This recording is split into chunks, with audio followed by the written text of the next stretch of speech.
This video demonstrates how to modify the built-in transfer behavior of a material flow object with an exit control.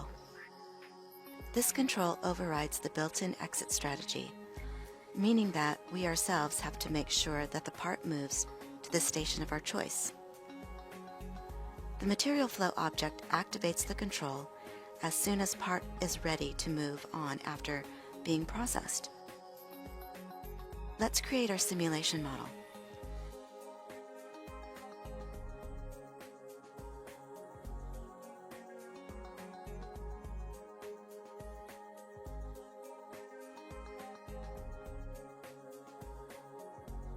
Insert a source, several stations,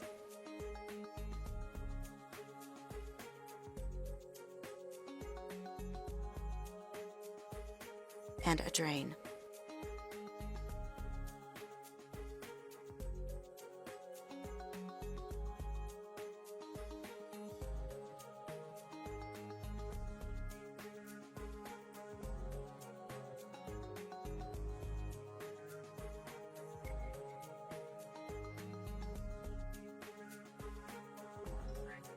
We rename the single process to Station 1 to Station 5.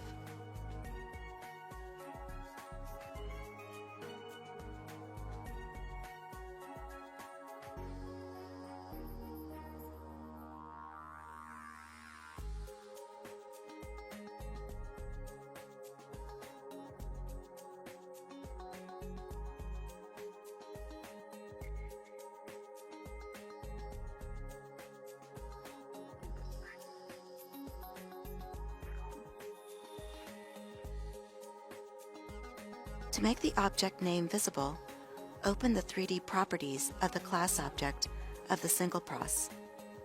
Switch to tab Captions and mark the checkbox nearby Name and Label.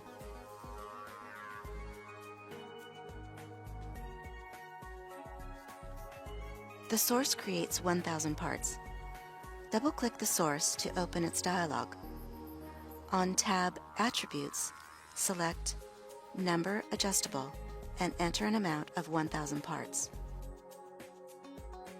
When we run the simulation, we see that the default exit strategy distributes the 1,000 parts equally among the successors of the stations. We select the stations by dragging a marquee over them and pressing F6 to open the statistics report.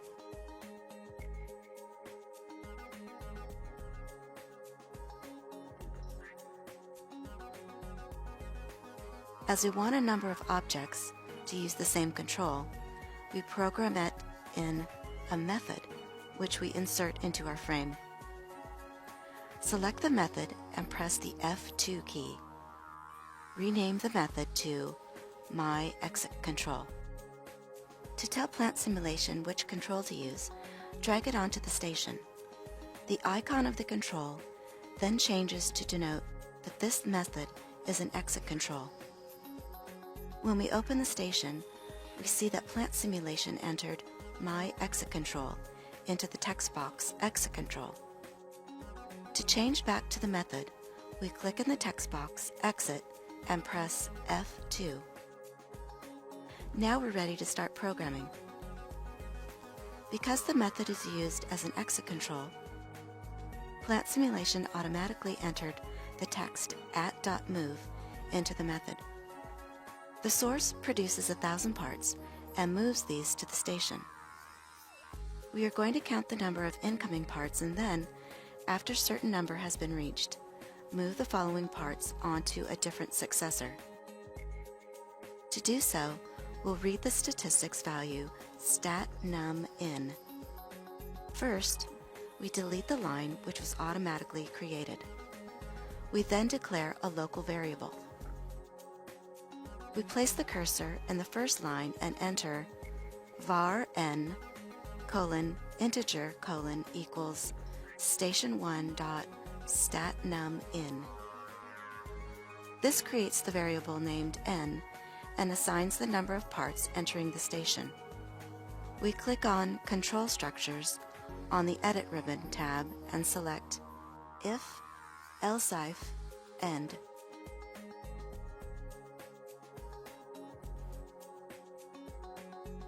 This inserts an if statement into the source code. First, we replace the condition with our condition, n less than or equal to 100. Next, we replace the then branch with @.move station 2. The @ sign in our source code denotes the part which is going to be moved. This statement moves the first 100 parts to the station 2. Then, we replace the else-if condition with our condition, namely n less than or equal to 300.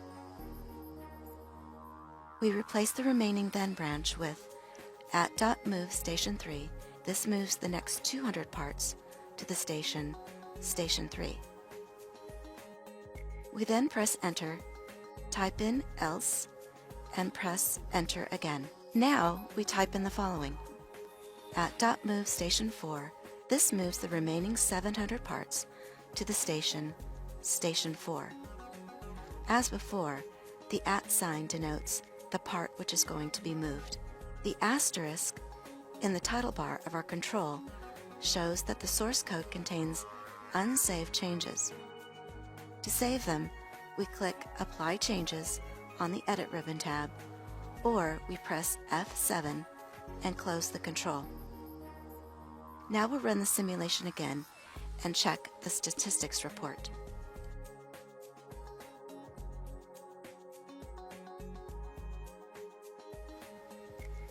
It shows that the parts are distributed as we programmed them to do.